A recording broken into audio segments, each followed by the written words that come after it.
Welcome to Pyrion Flax's guide to TI3. Hey P Flax, you lucky cue ball, how was TI3? That's the question. That is the question. It's being bellowed at me as I walk the mean streets of the internet. I'm struggling to answer it really, because so much happened, but I will give it a try. First of all, my journey there was fine, thanks for asking. We flew over Greenland, so I got to see a glacier, or glacier, however you want to pronounce it. Check it out!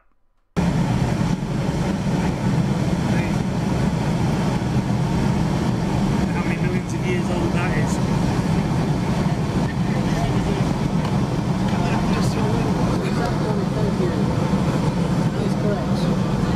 It seems like I was the only person who had a reasonable journey, because if you're reading Twitter, everyone else's plane got redirected to Amsterdam, and the pilots were too fucking high to work the controls. They just sat for 30 hours on the runway staring into space. Then again, Gods got stuck in the outback and was chased for 5 days by a pack of dingoes, but even he made it there eventually, so it all worked out in the end. The hotel and the preliminaries were strange because I was incredibly jet lagged and I was still getting to grips with the fact that me and Zoe had a camera and an editing computer and had to figure out how to use both of those things. But luckily we did, and we had lots of people to help us. When we got to the main event, of course, we had Casey, who I think we can all agree was amazing. She's just scarily good at what she does. But she did have me to help her. I was the one who told her about Michael. You're welcome.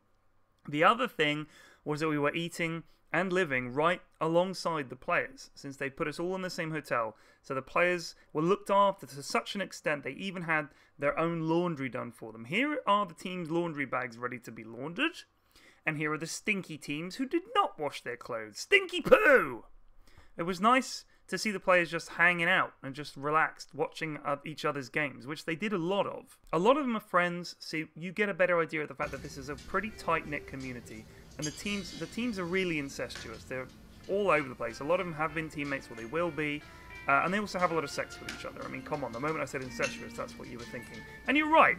I also got to tour the Valve offices. I will let you in on a secret. It's actually a series of dimensional portals and wormholes that link into the building. So it looks like a normal building, but in fact, interdimensional travelers just pop out from their own pocket universe occasionally with an idea or some code before vanishing again forever into the intergalactic ether. Some of the guests touring the site at a later time got stuck in an unstable portal for 45 minutes. They had to call the fire brigade, but it all worked out in the end, even if there were some minor issues with them going forward. Since they returned from that dimension, they refused to acknowledge the existence of bananas, even when presented with one, and they got superpowers or something. But anyway, I got to meet Gabe Newell. Apparently this is him. It was cool. He was a nice guy. He didn't say much, but I met up with some other friends, and we went to see the Seattle Mariners play a game called Based Ball.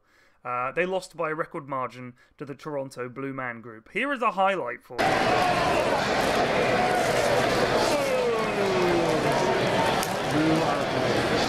Did you say boo or boo earns?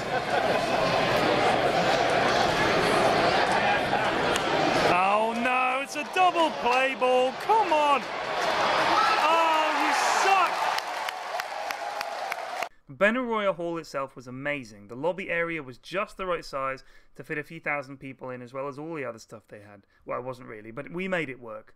They had the sort of hall area. They had an upper hall area where we did all signings and stuff. You had the secret shop, all kinds of stuff. They managed to fit so many things in here, including places for people to queue up for days waiting to get a scrap of parchment breathed on by a voice actor from Dota 2. You think your favourite movie or sport or whatever has dedicated fans? I saw people queue for 4 hours to get something signed. And sometimes they'd queue all that time only to be told, oh, sorry, we're done for the day. It was heartbreaking. Not that I give a damn, I just jumped every line there was. Even the line for the ladies' toilet, I was in there like a shot. The secret shop was incredibly poorly named. I found it easily, as did thousands of other people. Next year, they really need to plan that better.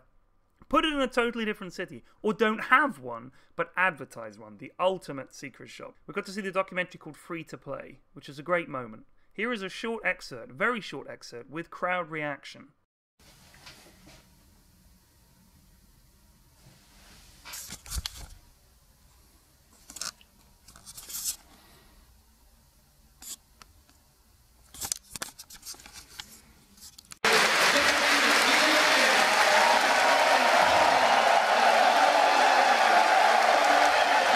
As you can see, it was extremely well received. It tells the story of a man who, away from his family and other burdens, is free to play Dota all day, and does so in his dressing gown. He literally rolls out of bed straight into an armchair and just plays Dota for 12 hours straight. The best part was when it was me. I said, 1 sec, works on the phone, paused the game. I took 2 steps to my left, took a dump in the toilet, and then I ordered a hamburger on room service, and then nobody unpaused because they were being really polite and they thought I was doing something productive. But I wasn't. I was taking a shit and ordering a burger. It was a perfect crime. TI3 itself, it was a hugely emotional affair, I found, not only because of the 10 days I got totally into it, but also because this was the first time I'd ever watched Dota with that many people in one place, all screaming and cheering and applauding, even the casters getting so into it, their voices were cracking, and they gave in to human emotion, like when Spot gets Pomfar and has a boner and gets all crazy.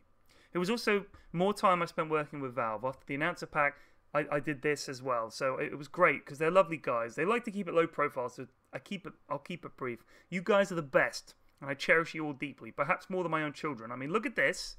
Sorry. That's just awesome. Should be a thing on your thumb to flip color tunes. Oh, well. And then look at this. Well, there's no contest.